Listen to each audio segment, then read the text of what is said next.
Selamat malam Ibu. Malam, Pak. Aduh, bisa ketemu lagi nih Bu. Alhamdulillah Bu ya. Bu, mau numpang-numpang nanya dong nih. Kemarin itu ada apa ya warga rame-rame pada ke balai kota? Oh, Bapak tanya yang kenapa warga rame-rame ke balai kota ya, Pak? Tuh, Pak, itu sudah disiarkan di rri.co.id, Pak. Nah, jadi si warga ini mau melaporkan ke Dinas Perumahan, Pak. Ada ketidakadilan yang dialami, Pak. Oh gitu Bu. Bu, boleh dong diceritain singkat ada masalah apa sih di Geraha Cempaka Mas? Jadi gini, Pak. Ini kejadiannya sih sudah agak lama, sejak 2013, Pak. Di mana ada sekelompok warga yang membuat rapat umum luar biasa, Pak. Tapi rapat umum itu tidak sesuai dengan anggaran dasar anggaran rumah tangga Perhimpunan Penghuni Rumah Susun Campuran Geraha Cempaka Mas, Pak. Gila nggak, Pak? Masa, Pak? Warga yang cuma berapa puluh orang kumpul-kumpul, dia sudah mengambil keputusan dan mengangkat diri sendiri sebagai pengurus PPRS Geraha Cempaka Mas, Pak. Oh gitu ya. Terus apa langkah perhimpunan penghuni dalam menghadapi masalah itu? Nah, Pak, jadi kita sih sudah melaporkan ke Majelis Pemeriksa Wilayah Notaris, Pak. Kita melaporkan nih ada notaris yang berani membuat akte rapat umum luar biasa yang bertentangan dengan ADART, Pak. Hasil pemeriksaan dari Majelis Pemeriksa Wilayah Notaris menyatakan notaris tersebut benar sudah melanggar kode etik cara membuat akte yang benar, Pak.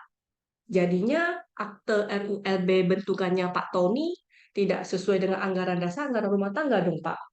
Nah, akte tersebut kita gunakan sebagai alat bukti, Pak, untuk pemeriksaan di pengadilan. Jadi kita gugatlah Pak Tony. Nah, di tingkat pertama Pak Tony kalah, Pak. Putusan pengadilan menyatakan akte Pak Tony ini tidak sesuai dengan anggaran dasar anggaran rumah tangga, batal demi hukum. Dan Pak Tony DKK melakukan perbuatan melawan hukum, Pak. Nah, Pak Tony tidak puas begitu saja, Pak. Kemudian pada tahun 2019, setelah keluar putusan pengadilan negeri, Pak Tony mengajukan lagi, Pak, banding di pengadilan. Nah, di banding, Pak Tony kalah lagi yang kedua kali. Pak Tony nggak puas. Ya, Pak Tony mengajukan lagi kasasi. Nah, di tanggal 20 Januari 2020, Pak Tony mutlak kalah di Mahkamah Agung, Pak. Jadi, PPRS yang sah, ya, waktu itu adalah PPRS Lili Tiro yang saat ini sudah Heri Wijaya, Pak. Apa sudah ada keputusan kasasi itu?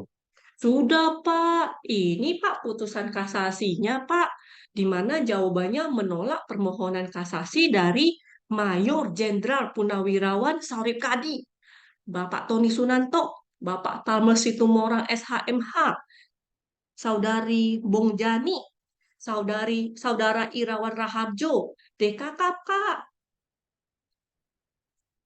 Kenapa mereka masih eksis keberadaannya di area Geraha Cepaka Mas? Wah, ini ya Pak ya, gimana ya mau itunya ya. Saya juga heran nih Pak. Ini kan Pak Tony Sunanto sudah membuat RULB ilegal. Kemudian waktu itu juga sudah dua kali berturut-turut kalah di pengadilan. Lalu juga mengajukan upaya hukum kasasi. Tapi malah si Dinas Perumahan mengesahkan Bapak Tony Sunanto sebagai pengurus PPRS, Pak. Ini loh Pak, SK Dinas yang aneh. Kan orang sudah sedang dalam proses pengadilan. Kok Dinas malah mengesahkan si Tony, Pak? Oh, Bu, Dinas Perumahan pernah mengakui tidak sih kemenangan Perhimpunan Penghuni Bapak Heri Wijaya? Pernah nggak ya?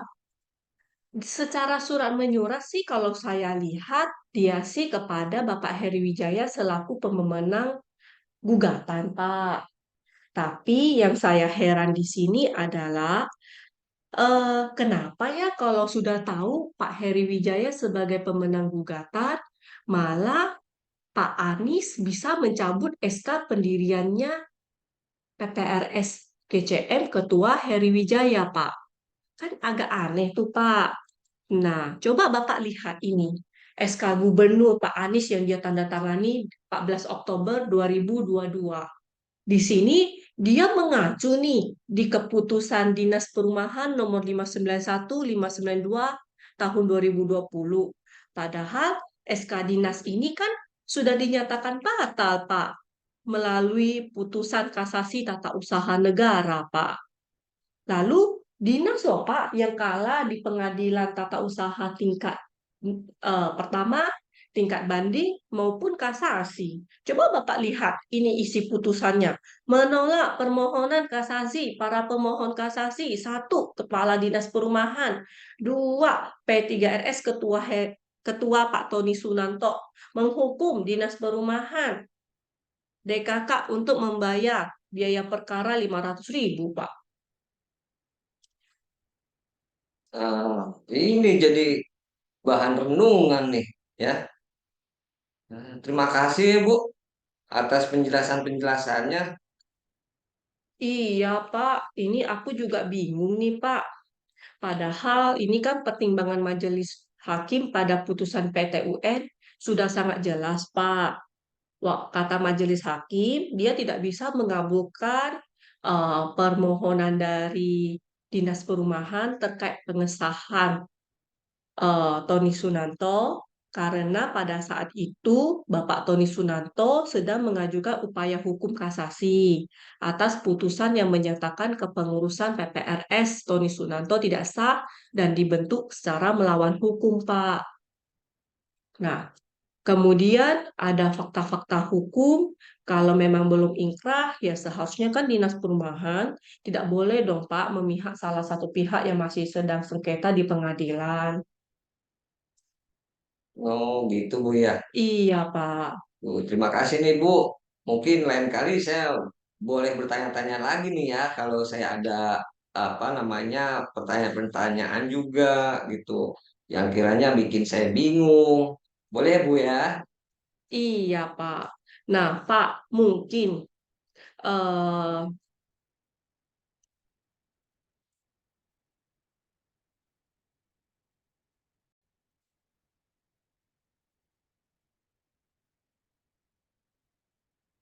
kalau dipikir-pikir, siapa ya mastermind yang merekomendasi mantan gubernur Pak Anies melawan putusan PT UN dan Mahkamah Agung dengan menerbitkan SK Gubernur DKI Jakarta tanggal 14 Oktober nomor 1047 tentang pencabutan SK pendirian Geraha Cempaka Mas Ketua Heri Wijaya yang sudah menang di pengadilan. Kenapa ya SK ini dilakukan secara buru-buru menjelang 2 hari masa jabatan Pak Anies berakhir? Apa dibalik motif oknum dinas perumahan yang buru-buru ingin mengesahkan Tony Sunanto yang sudah 2 kali kalah di pengadilan? Kemudian malah pelan-pelan mencabut SK Dinas Perumahan terkait pembatalan pengesahan Tony Sunanto. Mengapa ya oknum dinas perumahan ingin menolkan kepengurusan PPRS Geraha Cempaka Mas? Padahal Heri Wijaya sudah dimenangkan di pengadilan. Kira-kira kenapa ya?